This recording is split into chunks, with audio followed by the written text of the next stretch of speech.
Hello everyone, I'm Harvey and welcome to a new video on my YouTube channel. As you can see, I finished 4th overall and 1st in England in the 2021 season in FPL, and I would like to share some tips and tricks to help you along your FPL journey. Let's dive straight into it. So reviewing my last game week 8's points, so I got 34, which is 2 below the average. The only thing that really went well is Mo Salah, who got a goal and assist. Rodgers scored as well, but he got a yellow card, so that meant he only got a 6-pointer. Everyone else in my team blanked, including HAALAND, who was my captain this week. So yeah, it wasn't the greatest week, but I'm not the only one that hasn't had a great week. So yeah, I'm not panicking about it. Obviously, it would be better if most of my team got clean sheets or goals and assists, but yeah, beggars can't be choosers. So yeah, we'll move on to next week. Now looking at my team for game week 9, which is next week. So obviously it's a Friday evening deadline, so be wary of your transfers. Don't leave it to the last minute and forget about it on Friday evening. Yeah, make sure you get in before the 6:30 deadline. But yeah, this is the team. So at the moment I've got Raya in goal against Liverpool at home. Obviously it's not ideal, but I haven't got much choice because Valdemar, so my backup keeper, doesn't actually play. So yeah, I can see Arsenal still getting a clean sheet despite Saliba obviously being suspended.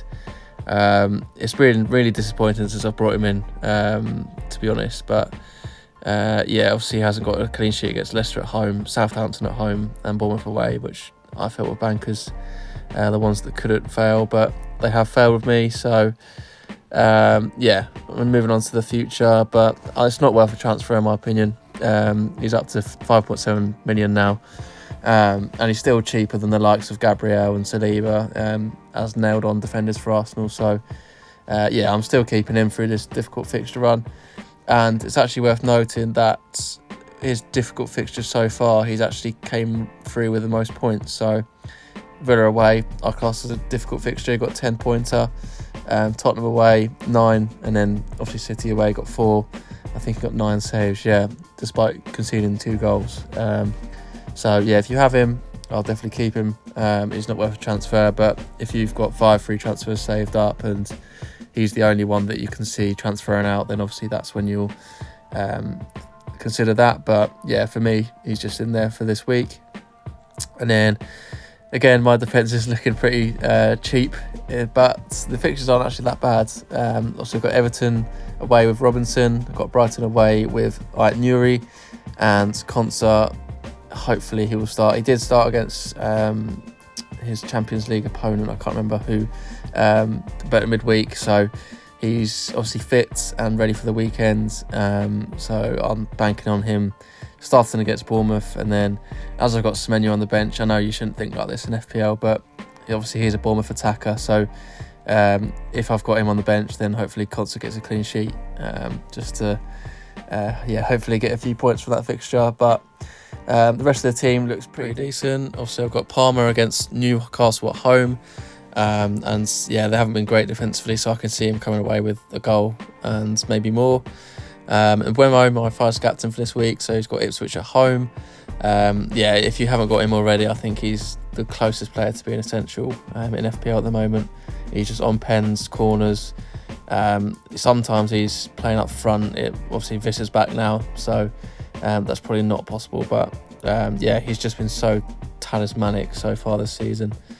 And yeah, he's just so consistent. He's probably the only mainstay in my team at the moment, alongside Palmer, because as you can see, he's just so consistent in his points.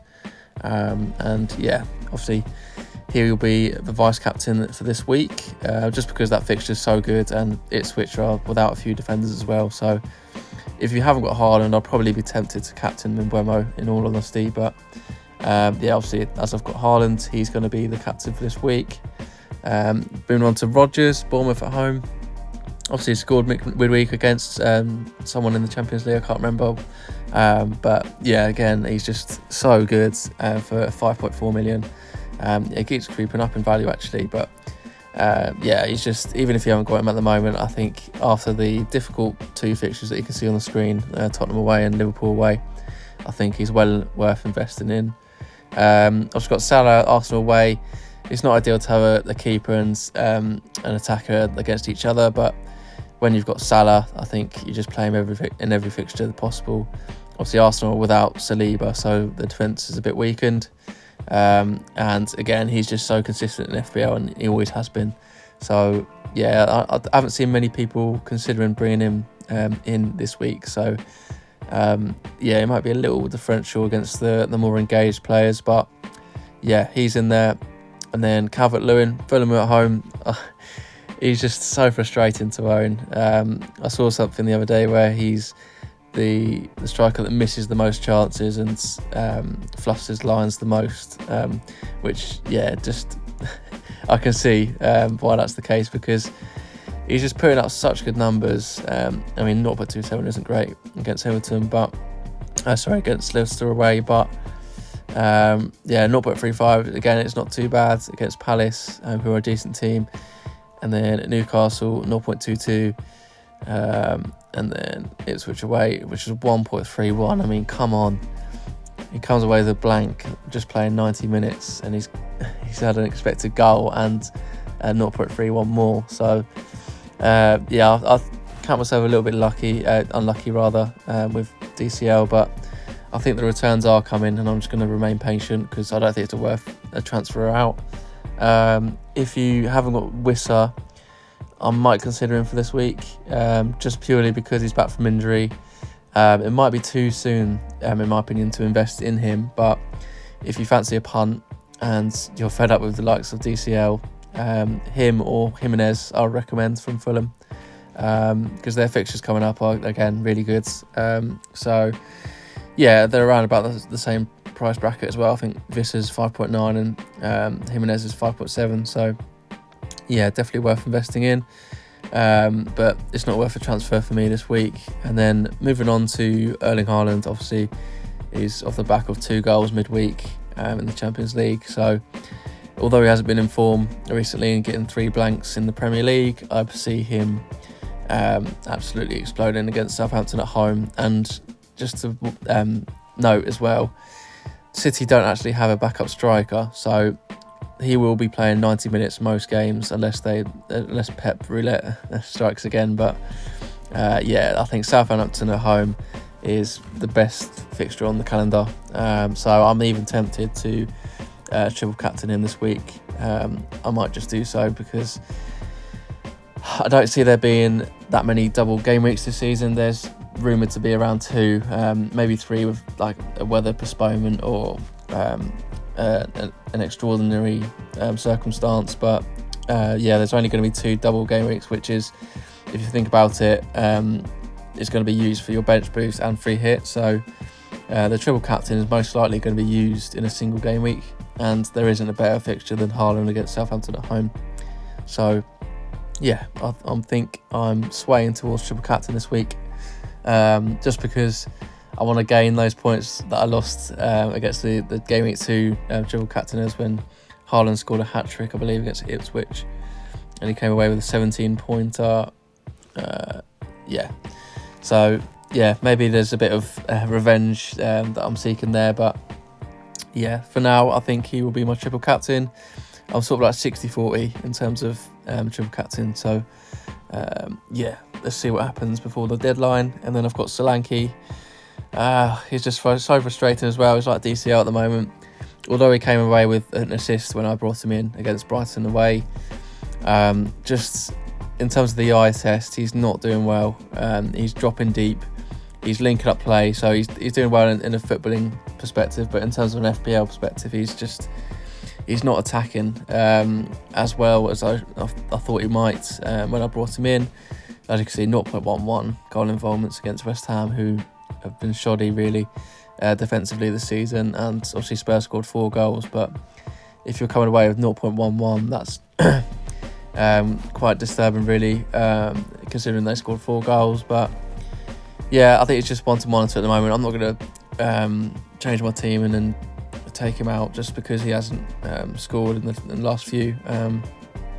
So yeah, he's a mainstay at the moment, but if he blanks against Crystal Palace and Villa at home, and then I'll probably still keep him for Ipswich at home, unless there's been a drastic injury that he's picked up. But yeah, if he hasn't scored or assisted or done anything in those fixtures, I'll probably look to move him on. And yeah, around game week 12, Chelsea's fixtures changed. I may look at Jackson, which sounds silly at the start of the season, but he's actually been performing really well, and his goal threat is supremely superior to Solanke. So yeah, he's one to look out for from game week 12 onwards, because as you'll see, yeah, there's lots of fixtures that are green there for Chelsea. So yeah, I'd like to catch someone at Leicester away rather than the previous 3 fixtures that they have. But yeah, that'll probably be my transfer in. But yeah, obviously a lot of things have to go right for that to happen. And then on my bench, obviously got a dead keeper and Valdez Marson, not going to play, so I'm not going to speak about him. And then Semenyo, Aston Villa away.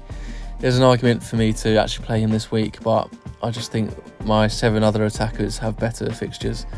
So yeah, that's what I'm going to go with. He actually had a big chance against Arsenal, which he skied over the bar. So yeah, he's still attacking, he's still getting those numbers, but yeah, I think I'm just going to bench him for this week. And then if I have an injury, then he'll come on anyway. But yeah, he'll be first on my bench. And then Wout Faes, I'm tempted to play this week because Forest, although their defence is really, really good, I think they're top 4 in the league at the moment. I don't think they can they score many goals. So yeah, I think they haven't scored more than 2 goals in a single fixture this year so far. So maybe Wout Faes might have a start, but I can't see him starting over either of the 3, any of the 3, defenders that I already have. So yeah, he's going to be on the bench for this week. And again, if there's an injury that I didn't expect, then obviously he'll come on anyway. So me saying this will be pointless. But yeah, on Greaves, I think he's pulled his hamstring or something. So he's out until at least 24 of November, which isn't ideal, but I doubt I was going to play him apart from the Leicester at home fixture anyway. So yeah, I'm just going to keep him. Obviously, I've got a bit of money tied up in him as well because he's 4.1 now when I bought him for 4. So yeah, he's just going to be on my bench for the next 3 fixtures, because unless I want to free up some funds and then maybe do something like Haaland to Watkins or Jackson, and then Greaves up to all the way to a Trent or a Gabriel or Gvardiol. I may do that, but just for now, he's there as a bit of dead rubber on my bench. Yeah, just as a placeholder. But yeah, that's the team for this week. Obviously, Haaland triple captain probably.